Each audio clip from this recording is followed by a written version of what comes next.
En el judaísmo, la frase hijo de Dios se usa, entre otras cosas, para mostrar una relación preferencial, una relación íntima que se le da a una persona o a un pueblo. Sin embargo, los paganos tenían un concepto diferente del término hijo de Dios.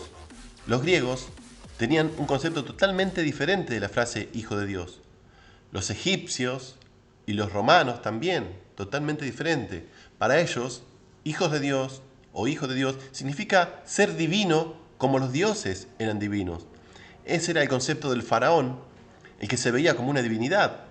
Ese era el concepto de Antíoco Epífanes, el griego. De hecho, Epífanes significa una manifestación de la divinidad.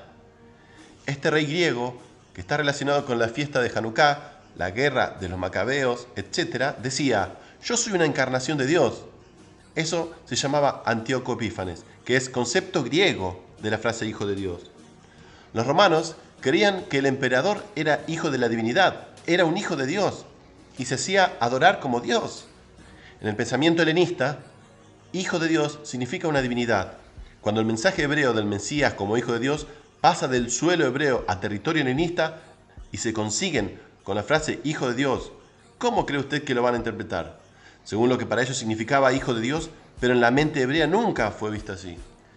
Hijo de Hashem o Jehová es alguien traído a una relación íntima, especial con Dios, y en un sentido muy especial, una referencia al rey de Israel, y en un sentido más especial todavía, a una referencia al rey ideal de Israel que siempre es el Mesías. Por ejemplo, en el libro de Job se habla de los hijos de Dios que vinieron a hablar con Dios. Vinieron los hijos de Dios a presentarse, entre los cuales estaba Hasatán, lo que quiere decir que aún Hasatán es traído a una relación de acercamiento con Dios. ¿Por qué? Porque le fue dado un dominio. ¿Cómo le fue dado este dominio? ¿Y en qué consiste este dominio? No es en el punto de vista de esta yeshiva. Es el punto en que aún los ángeles son llamados hijos de Dios en ese sentido.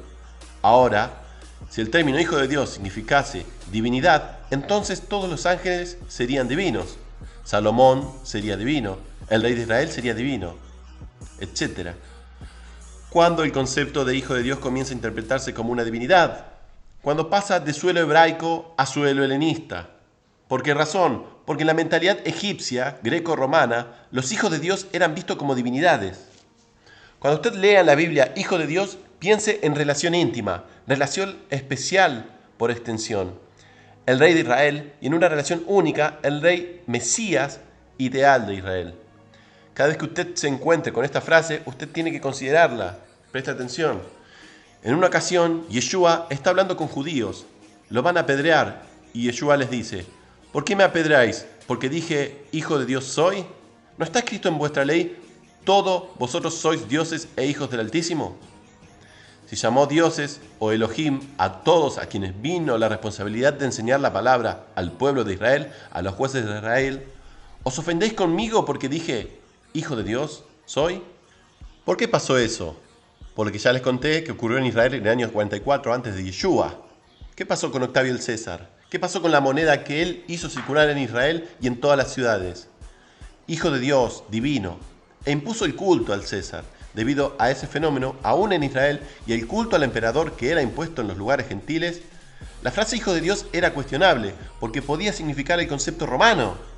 Yeshua tuvo que aclarar para recordarle a aquellos judíos que estaban allí que no tenía nada que ver con Roma, y usa en su explicación el concepto hebraico de hijo de Dios, tal como aparece en la Torá, en este caso en el Salmo 82, ya que nosotros estuvimos estudiándolo.